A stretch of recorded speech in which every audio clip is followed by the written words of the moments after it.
Hello everyone and welcome to the Draft Talks interview series. And today, once again, we have Lieutenant General KJ Singh, a well-known figure in Indian defense and strategic circles with us.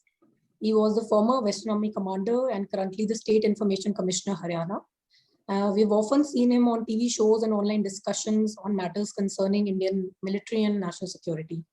Thanks a lot, General KJ, for giving us your time once again. Thank you, Professor Malhotra. Thank you.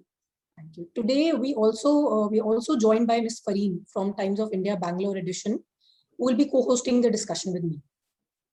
Oh, that's wonderful. That's wonderful. Fareen, any opening remarks before we start? Yeah, thank you, Divya. Thank you, Dras, for involving me in this discussion.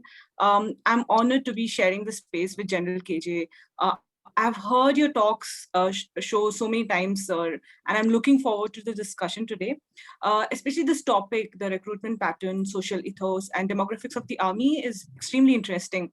I and Divya, we had been discussing about it for the last 1 week, and I'm sure some interesting insights will come out of this discussion today. Over to you, Divya. Thank you, Fareen. And as you've already mentioned, our discussion today would focus on social ethos of Army and changing recruitment trends. General KJ, it is said that Army is not just a profession, it is a way of life. There are rich and unique traditions, the way officers bond with the men, the way they bond amongst themselves, the bonhomie and the cohesion are very strong. Legendary officers like Field Marshal Sam Manekshaw are still remembered. And of course, among the younger veterans, we have stalwarts like yourself, General KJ. You are the embodiment of the values Army stands for. And having said that, latest data from the Office of CDS shows that 5.4% officer wards have joined the NDA this year, and majority cadets were from non-military background. Though in the past, the number of children of officers used to be really high at NDA. It was a matter of pride for the cadets to get commissioned into the same regiment as their father.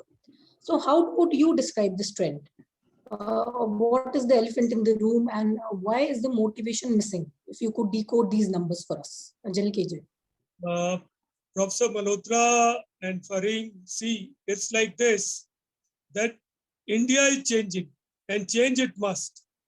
When we went to National Defense Academy, why National Defense Academy? When I joined the Sainik School, it was in 1966, after 65 war.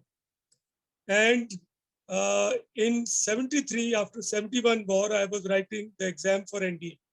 So my parents from totally civilian background, refugees from Pakistan.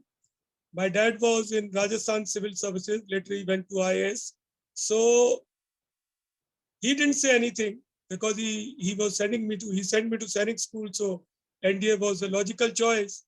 But I had ticket to go to BITS Pilani and also to TS Rajendra, which was called TS Dufferin, which is Merchant Navy Officers Training Establishment. But my mother, she told me, and she asked me a very interesting question. She said, see, India has got this strange habit of fighting a war after every 4 or 5 years. There was a fight or war in 62, then 65, then 71. So why are you getting into this? Where is the need?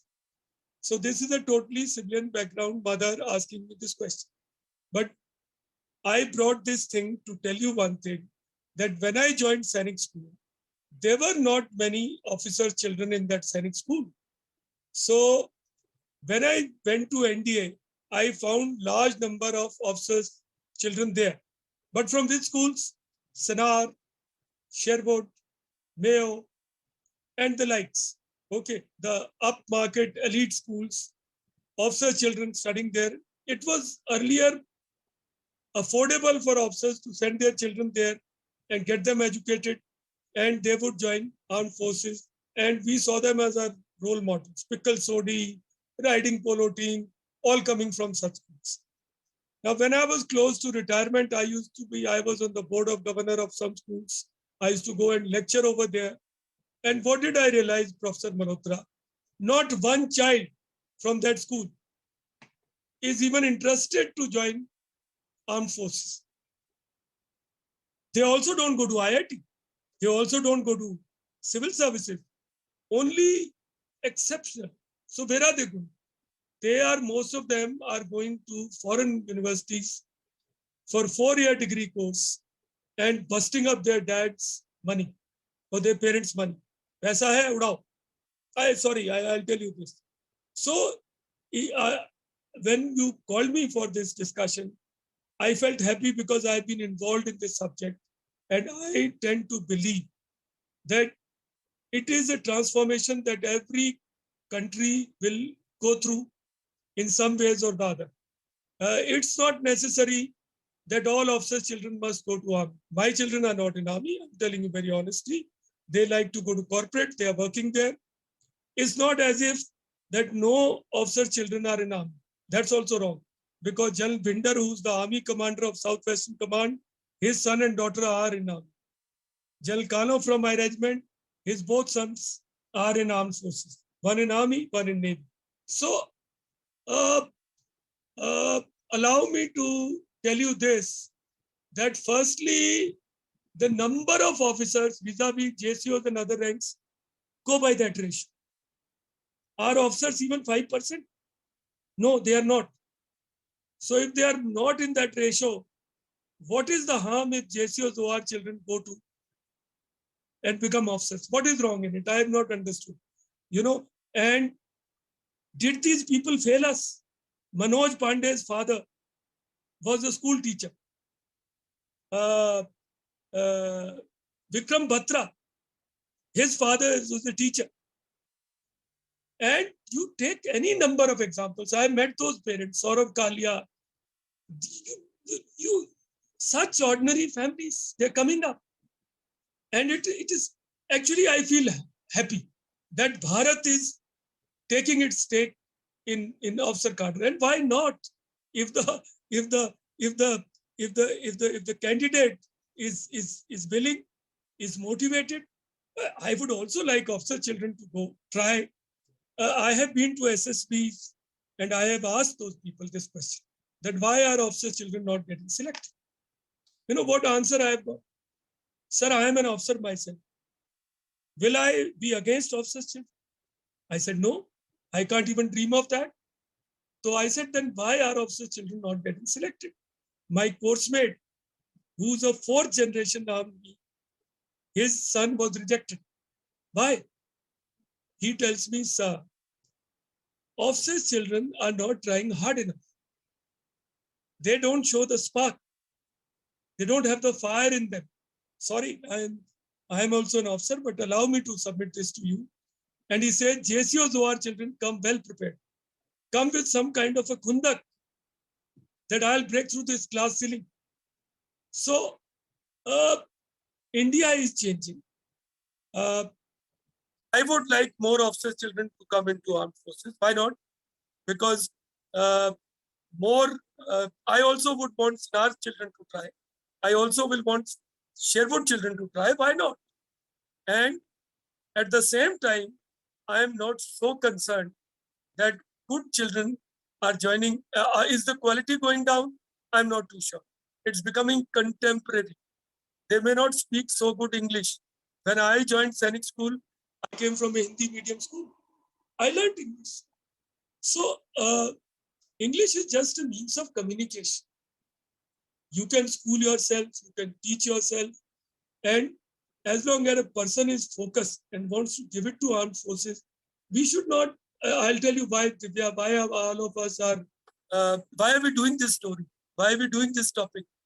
Because it makes very catchy discussion point. It makes it appear as if officer children have passed the vote of no confidence into armed forces as to become officers. But well, JCOs who are children are joining as other ranks. There is no problem. They are joining in soldiers' ranks.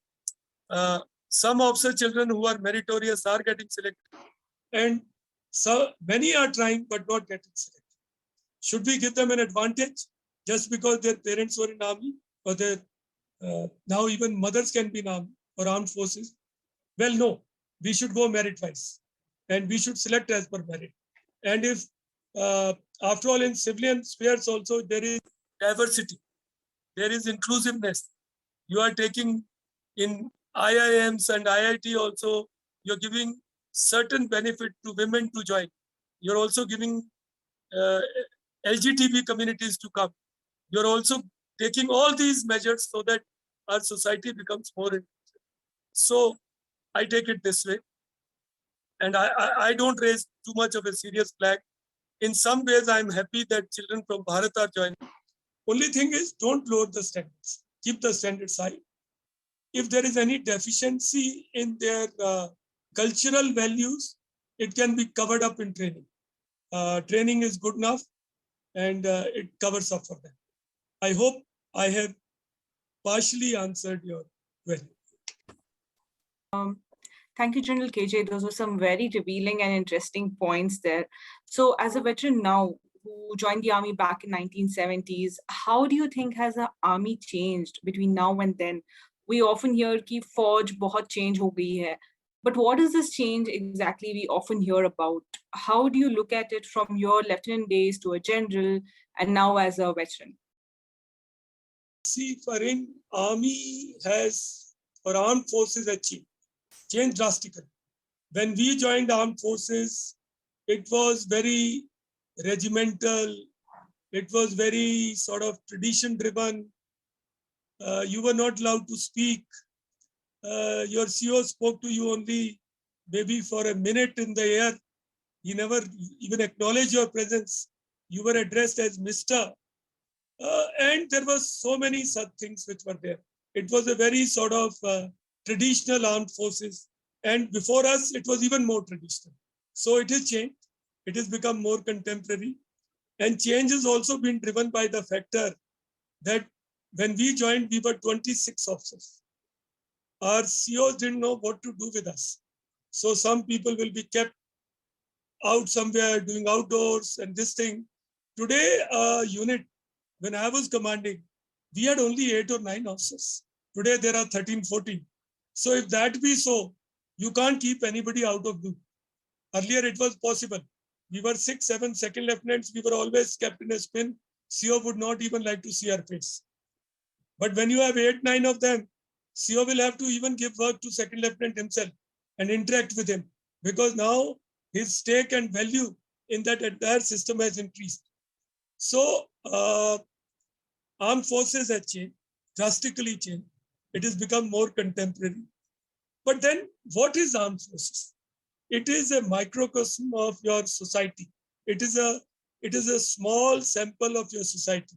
You can keep it at a little higher temperature, but the osmosis will always take place.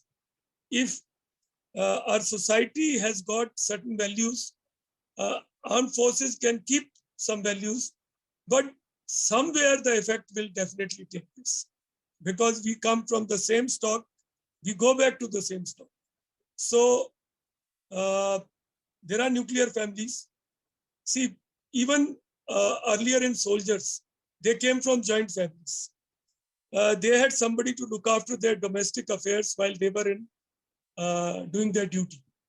They had joint families, somebody looking after, and their wife was part of that joint family. Today they are not. They are nuclear families. And they are forever having that kind of worry that what will happen to my wife, my family, who look after them. So things have changed. And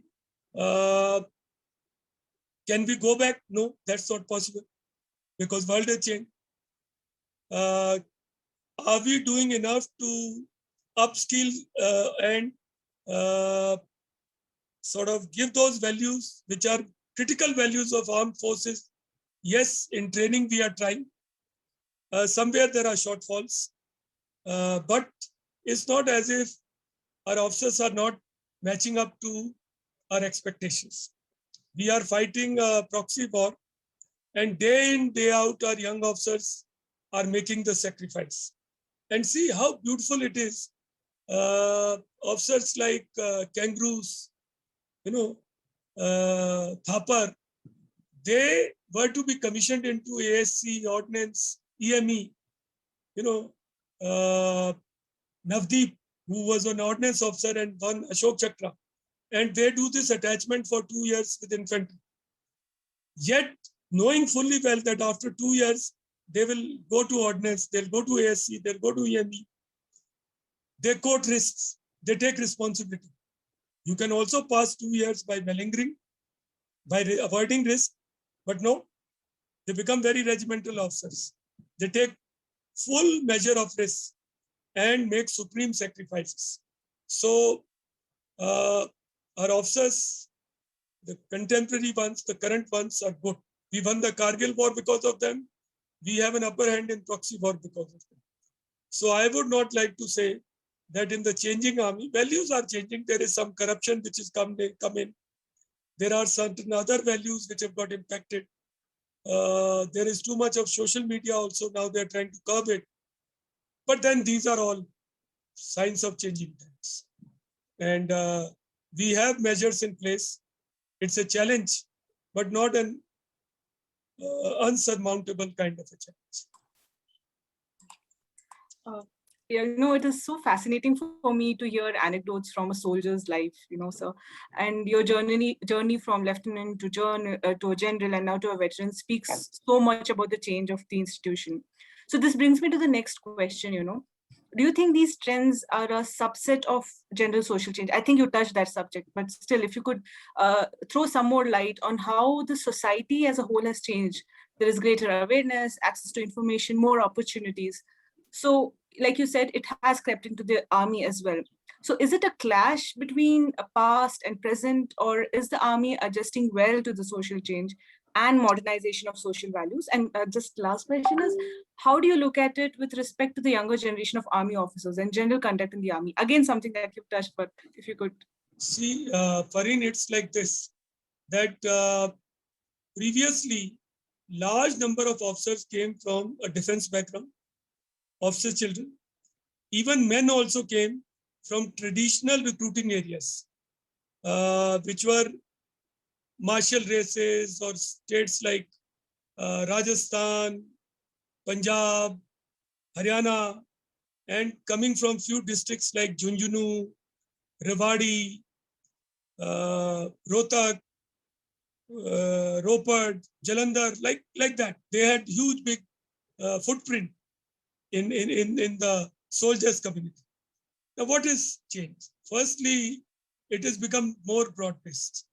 You have officers who are not all, by very minimum percentage who are officers children. Then larger percentage who are JCOs, other ranks children. Okay. And also civilian, large number from civilian. And which are the states which are contributing maximum? States like Uttar Pradesh, Haryana. Punjab is having incidentally problem. Punjab is trying to run academies. They have Maharaja Ranjit Singh Academy and Mai Bhago Kaur Academy to somehow motivate people to join as officers. And Punjab is also running a program for training soldiers to meet their quota. So the social profile or cultural profile of officers has changed. It has changed drastically. So accordingly, there has been adjustments. When you come to soldiers, I told you soldiers earlier came from so-called martial races and some traditional recruiting bases like Haryana, Rajasthan, Punjab, and like that. Uttarakhand also, some districts and few districts. Today, it's not like this. Today, all states are recruiting people based on recruitable male population, which is a function of overall population of that state. So even Gujarat has got vacancies. Earlier, Yes, what I found. Earlier, nobody from Gujarat ever joined armed forces. Today, it's not like this. Today, many soldiers come from Gujarat. And Gujarat government runs a program to train people to meet their quota. They have shortfalls, but they want to meet their quota. So even amongst soldiers, the recruitment profile and socio-cultural profile has changed drastically. Nuclear families, non-traditional areas besides the traditional one, and many regiments which were based on castes are now becoming all India caste composition. So that's also a change which is taking place. I do not take a judgment call on how good they are, how we compare them to the previous generation. I would say if change is inevitable and change is the only constant, then we have to work with that. We cannot say that we'll not give vacancies to Gujarat. That's not possible. That's national constitutional obligation. And we have to give that. We cannot say that I will not give any vacancies to Gujarat. Why? Why should that be? So it would be pragmatic on our part to sort of do a recalibration of our training, our cultural values, and what we have, we should make the best of it. That is how I look at it. I am not too worried. I'll repeat myself. Our officers and soldiers gave very good account of themselves in Kargil. It was very adverse situation. They are doing reasonably well in proxy war. So we should not take too much of worry on this account. There are challenges. I don't deny that there are. But then those have to be met by society. Instead of trying to repeatedly flag those challenges, if there are nuclear families, then the civil administration has to rise. Earlier, if a CO wrote a letter to DC, the DC used to reply to his letter. DC used to look after the soldiers who were from his area, ex-servicemen also. Today, it's not so. So the lesson that we have to learn is that civil administration has to give that extra care. If there are nuclear families and that soldier cannot look after his domestic affairs, then he should not have to worry about them. And when he comes on short leave, he should be given priority. Like I always say, soldier who guards our border and frontiers is basically combating isolation, is looking at adverse weather, is also having problems of not very sure supply lines. Enemy action can take place against him. Amongst all these things, he has to keep a high morale. But suppose he starts worrying about his cow or buffalo or his daughter's admission. Is it even fair?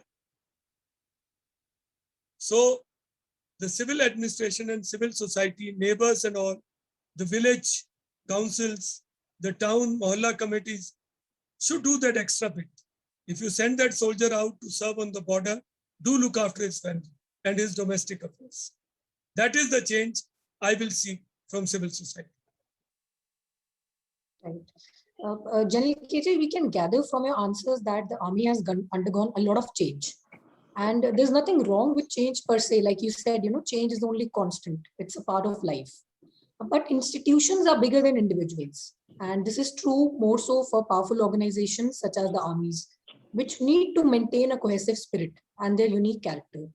So can army remain insulated from the social changes? And what kind of change would you prescribe for the army, top down or bottom up? See, Divya, I will give you an anecdote. Once I did a parliamentary appreciation course. That is done by staff officers who are posted in army headquarters who have to answer parliamentary questions. So you are given a capsule course in parliament. And Mr. Indra Kumar Gujral came to speak to us. And somebody asked him a question. Sir, parliament has got large number of people who have criminal cases against them. Some are even convicted. There is also an ex-dacoit over here. So how's it? So he said, son, you are part of a constitutional democracy. And the best democracy is one which has total and fair and exact replication of the society which it is representing in parliament. So if your society is full of criminals, some have to find place in parliament. You cannot say they will not find place. So if you have dacoits roaming outside, an odd one will definitely get into parliament. He has to be also heard. So I take this analogy that if our society is full of corrupt people, then thinking that you'll keep army, you can do it. You can have exemplary punishments. You can stress on values. You can do training. You can monitor more efficiently. But some amount of osmosis has to take place. So while that extra bit has to be put in by armed forces, but the society also has to look at it. Why should our society accept so much of corruption, so much of cheating? So while we worry about our armed forces, we should also worry about our national character. And like Israel has no problem like this, because Israel's character is like this. In our case, I'm sorry, there is this behind a truck, it is written that so mein se 99 beiman fir bhi mera Bharat mahan. So it's unfortunately like this. But coming to core of your focus of your question, armed forces must retain their values and ethos, duly corrected as time goes by. See, what were the values when I joined were not the same when I was leaving. Over 39 years, some changes had taken place. It's not as if they will not take place. Like, I'll give you an example. Now women are joining armed forces. Recently, a topper left OTA Metros. She left. But she wrote a very nice blog, which is worth reading. What is she saying? She's saying that you have very high fitness standards. Okay, you are trying to match women to men, but you are trying to do it in a very accelerated manner in 9 months. Body has injuries. Body needs time to heal. So she has flagged a very relevant issue. If you want to bring women into armed forces, will it be better to bring them into a training capsule, which is about 2 years or so that there is a certain amount of slack, there is a certain amount of correctives, health can recover. So changes have to take place, but core, you can't take unfit people. But how fit? Can that fitness be deferred? Can it be built over a longer time frame? So these are issues which will periodically come up. I would recommend zero tolerance on issues like moral values, impropriety, and all this. But like, I'll give you an example. Today, we are fighting a case in Supreme Court where in civil law today, adultery is not such an offense. It's not such an offense. If there are two consenting parties, they can go for a divorce, they can separate, they can. But in armed forces, if somebody steals a brother officer's or sister officer's affections, it's a big issue. It's a court-martial kind of an offense.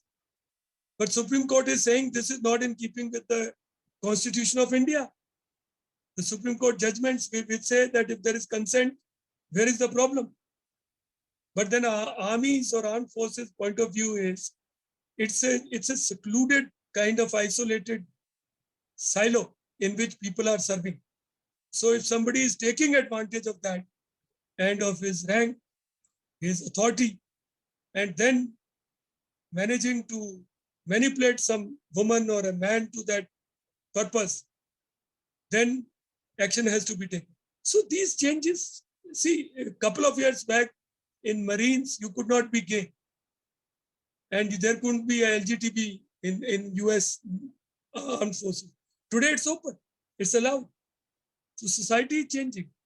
How soon will it come into army, Indian Army? I'm not too sure. But if the trend worldwide is like this, we should also start preparing ourselves and taking some preemptive measures so that we are not shocked into it. That's how I look at it. Right. General KJ, all these changes that we have discussed so far, including the change in recruitment pattern, greater intake from non-military background, less generational officers, change in values. Do you think all these changes would impact the army as an institution? what would be the effect? Yeah, it will, and it may not also. Like, I'll tell you how. It depends on how you look at armed forces. If your point of reference is like a third generation or a fourth generation army officer who's looking at this, his frame of reference is my granddad, my great granddad, they used to do this. This is how army used to run. This is how it used to be. CO never looked at a youngster. He never spoke to him. He was called Mr. And there are these artificial and, pitched up indicators. His frame of reference will be based on that. If there is a more open person, I would count myself because I came from a civilian background. My frame of reference may be little different. But I served in armed forces for 39 years. I also became hardened. Okay. So it is a function of how you're looking at it. But once again, I have repeated it ad infinitum that change is the only constant. Retain the core values. Change, but make haste slowly. Don't change in a hurry. You pilot the change in a small sample environment. Consult with people, and don't change for change's sake. But you well-considered changes. Don't do tweaking. Don't do change for change's sake or just for effects. But like during our times, it would be that social media was not even there. Email was also not there. We used to have letters, and everyone used to read everyone's letters. We used to stay 4 in a room. There was no concept of privacy or give me some space, or there's nothing like I am being cool. And the terms were like, believe you me, I have played a baseball match between happy ones, gay ones and sad ones. But the gay was not this gay. It was in 1977. The gay as a colloquial expression had not even come up. So bachelors called them as gay ones, and they chose to call the married people as hustled ones. And they were playing baseball match. Today, you can't use that expression. Earlier, you said, I have an aid, ADC. Today, you say, I have an aid. Somebody will say, AIDS. Aapko AIDS hua hai? So, different things have come into this thing. Terms are changing, values are changing. But core, core is meaningful. It's not just that stiffness or artificial parameters. Core is what? Core is Chetwood credo, which is safety, honor, and welfare of my country comes first. And safety, ease, and comfort of my men comes next. My own safety, welfare comes last. Every time. Core is that you train yourself well. Core is that you are as fit as your men. Core is that you constantly improve yourself and you're loyal to your unit and to your... But what happens? We don't go for these cores because these are difficult cores to live by. We talk of this, that in armed forces, पहले तो ये uniform पहनते थे, अब ये पहननी शुरू कर दी. अरे यार, come on. If it is required functionally, like when I joined armed forces, this combat dress was not there. Today, entire why armed forces, even police is in combat dress. So, because world over people are wearing combat dress. So, we have to also, change according to times. So, just outer symbols like uniform, like some like style of marching. When we were in army, which is a bad change which has taken place. When we were in army, we used to march very traditionally, not these goose steps, not like Wagah border or Atari border drill, and not trying to show your foot into the face of somebody. and not take your swinging so wildly. These kind of gimmicks were not there. It was not required also. Even the uniforms were simple.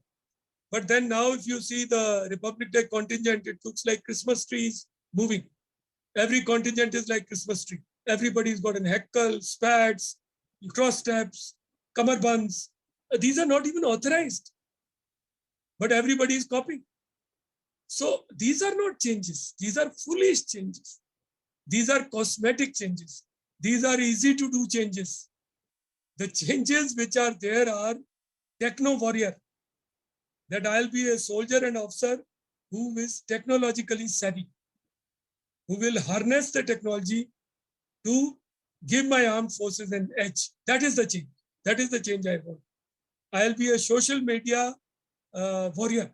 I will use social media like Chinese are trying to do as in a form of psychological warfare. So these are the kind of changes we are looking for. And core values that I'm looking for is Chetwood motto: being an officer who's better than his men and knows his job better. These are the changes or core values I'm looking for. Thank you, sir. Thanks a lot. So lastly, what will be your message for the younger generation of officers, sir? My message would be that don't come with a imaginary anchor which is weighing you down. I came from Bharat. I came from a Hindi medium school, studied in a Sainik school. I went to National Defense Academy, and I had nobody from armed forces. I joined a cavalry regiment. Lots of officers in my regiment had their parents or fathers or uncles into army. I had none. But by and large, armed forces is a very objective and fair system. There are some, I won't say 100% it's foolproof, but it gave me a chance to become an army commander. So there is, if you are good, you will get your chance. You may not, an odd time you may be beaten by somebody with little bit of connections, but don't give up, have resilience. With time, you'll catch up. And also there is a luck factor which comes. So you must remain committed. You have chosen a way of life. It's not a profession. It's a way of life. And you have chosen to lead men. Those men, they look at you with hope. They put their life in your hand, because when you say assault, they go, they assault. But here also I'll give example of Vikram Batra. Vikram Batra was facing a heavy machine gun fire. His buddy, a soldier, told him, "Sir, I will make a charge and lob a grenade on this. That is the only way to silence this heavy machine gun." This was a shot of Tiger Hill or in Kargil. Vikram Batra told him, "Shut up. You have a family. You have problems to attend to. I will go." And he ran. And he sacrificed himself. So men look at you with a lot of hope. And they look at you to lead and lead from front. And I'd like to finish with a little story that Sam Manekshaw, you quoted him in the earlier part when we started, visited a prisoner of war camp where Pakistani prisoners were interned. Sam Manekshaw came from Baluch regiment before he joined from Frontier Force and Baluch regiment. So he asked those prisoners, and he had this habit of making light of everything. So he asked them, "Saab ji, ki hoya? Kime maat kha gaye? What happened? Why did you have to lose?" Because Sam came from Amritsar. He knew Punjabi well. So those JCOs, they told him that we wouldn't have lost if we had officers like yours. It is the officers who are making the difference. So to officers, I will say, Indian Army officer has set a very high standard for themselves. I went for United Nations peacekeeping or peace building. There were people from 50 odd armed forces, 90 odd countries. And allow me to tell you, with some amount of pride, and pardon me for being little immodest, I found Indian Army was the best. Despite shortage of resources, despite challenges, our army and our officers are equal or second to none in the world. So we must live up to this high benchmark that has been set, and officers have to continuously contemporize themselves. Like I said, that it is the time to be physically fit, but also to be a techno warrior. It's a time to know your values, yet be savvy in social media. Because you cannot say that I am an old world. My dad was in army and 4 generations were there, and now I will not, because they never did. No. Times have changed. So we have to contemporize ourselves, train ourselves, and remain contemporary yodhas. That's all I like to say. Thank you. Thank you so much, General KJ. Always an honor having you, and particularly your interesting anecdotes. And this topic that we chose today is not often discussed in the open, and actually you challenge the general narrative. So a lot of new insights have come forward. And as researchers, we feel it is important to discuss how institutions evolve, how they change, and like you said, how they embrace change while keeping the core values intact. So on behalf of the entire team of Defense Research and Studies, I would like to thank you, General KJ, and we hope our discussions continue in the future also. Thank you so much. Thank you, Professor Malhotra, for giving me this platform and giving me chance to articulate my views. And somewhere I am little out of step with the general narrative, but that also must be looked at. And thank you, Fareen. The advantage of having you here is that it will appear in newspaper someday soon. So thank you. And you have some very wonderful questions, and do keep linked with this platform and challenge us, because we have some experience. We need to be challenged. Thank you. Thank you so much, sir. Thanks a lot. Jai Hind. Jai Hind. Thank you. Thank you, General KJ. Thank you.